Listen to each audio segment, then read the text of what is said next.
Hello there, this is Dr. Mars. I'm recording this first episode of my channel on Minecraft and the building of the Starship Enterprise, original series 1701. And we are focusing on the original series, not on the later series that came out over the years, but that is what we like to do. And here you are on my server, which is going to be a general overview episode, show what we've been building over the last few months. And we'll have more episodes later as we get into the mechanics of our builds, which are very technical. We are command block programmers, and we will get into a lot of that technical stuff and show you how we built some of the mechanics. But before I get into any of that, I thought I'd give you a quick tour of the ship, which you see here, the prototype of the ship on the left side, and the new 3D hull that we imported that is part of the overall ship that I'll give you a tour in a second. Just really quickly, you'll also see some images that I imported using SpriteCraft, and the original decks of the prototype were also imported using this SpriteCraft tool. We thought originally that we would work with the Franz Joseph's designs and import them layer by layer, build up the ship, and then build a hull around it, but that really did unfortunately not work out. As the people from the Mindtrek server know, those designs really are more artistic and don't represent a real engineering of a ship. And they kind of breaks down after a while if you try to do it. But we tried to stick with as much of that as we could. For instance, I'll bring up here an image, if I can, of Deck 19 from the original Friends Joseph designs. You'll see here we're really looking at this from the right side, looking at the hangar bay, and towards the front is the computer center that was originally in the plans that never showed up in the show. But we've tried to incorporate some of these components as much as we could that made sense and do it in a very an artistic style we think that represents the original series. Nothing's perfect, of course, but it's mostly fun. Going back to the server, I will show you here the original hangar deck, let's say, that we're trying to build. Over here, as we go past it, we're entering the engineering room where the warp drive is located. Here are some of the mechanics from our earlier attempts at making things run and work. And you'll see this also in the new ship as I take you over a tour there. Like I said, we've tried to stay true to some of the artistic designs of the original ship, but this was the original prototype that we then moved indoors to the 3D hull. And a lot of the mechanics and the reason we have a lot of command blocks is that this comes alive. We turn this on and you'll see warp power going through the conduits and plasma moving around. And the goal is, of course, to get plasma to go up to the warp nacelles eventually. Here's the warp nacelle plasma conduits going up to the warp nacelles. We never finished it here, so that work has to be continued on the 3D hull. But this was our first attempt, and after a couple of layers of trying to build this, we imported a 3D printer file for an Enterprise toy, really, and then we glued it together inside of Minecraft and started building. And I'll give you a quick tour of that. You'll see here the hangar bay once again.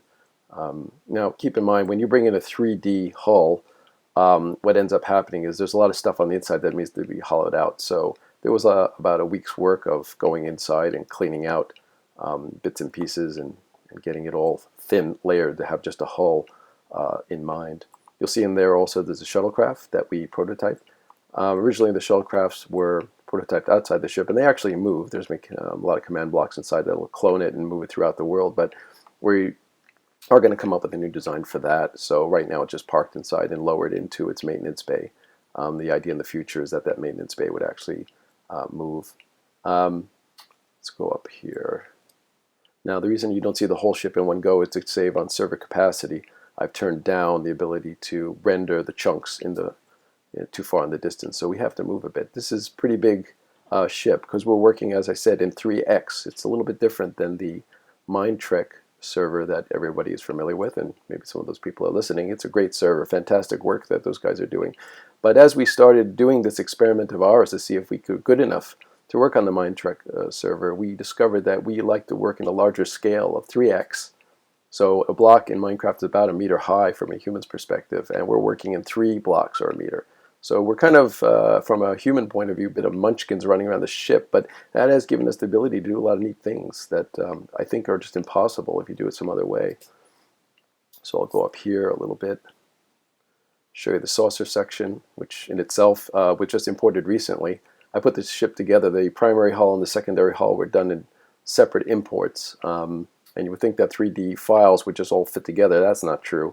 I had to do a lot of work in MC Edit to bring it in and put it together, glue it together as a schematic, save it, and then finally import it into this on-server world. That was a bit tough. A lot of crashes occurred. You have to work, when you work in large scale like this, you really have no choice but to work in a tool like MC Edit offline.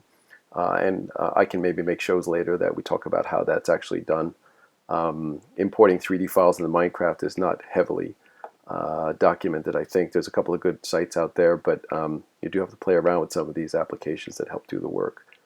Okay, as we move back over the ship, the nacelles are coming into view, and what we'll do is I will just park us on the old prototype. It's still building the chunks. Let's go down a little bit as it renders. Like I said, this hull is quite large. It takes up the entire 250, almost the entire 256 bricks from top to bottom of the world. You see here a prototype of the front part of the secondary hull, the dish, the front dish. That was an experiment of mine, the first import, just to see how I would do that and align things using World Edit. And here we see some of the original layouts that we tried to build. And you see there the computer center, which, if you look at the computer center, once again, from the original designs, it's done in a circular fashion. So we tried to imitate that in the design. You'll see that all these computer banks are actually circular in nature.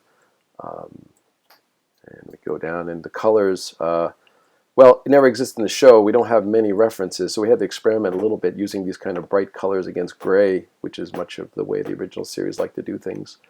Some of these designs do come from the Mindtrek server, but we've departed from that because when you try to actually make these work with command blocks, it's just impossible.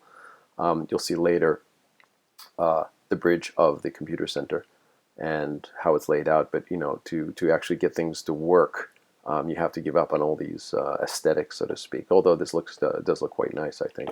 Here's an early prototype of an elevator that we never finished out. We have elevators now that actually work in the other ship, and we'll get to that in later episodes. I just want to give you a quick overview, like I said, of what's going on and what we've been building. Let's get out of here. Some nice images. I just decided to make some billboards that I got from images on Star Trek. Like, figured pays to make things look nice. We'll go up here. And that's about it for this initial episode. I just wanted to give everybody an overview of what we're intending to do and how we're going about doing it, some hints about how we're doing it. I will do one more overview, which is going to show how the inside of the ship is actually built and give you some flavor of how we're programming using command blocks. A lot of these shows will be dedicated to advanced command block programming.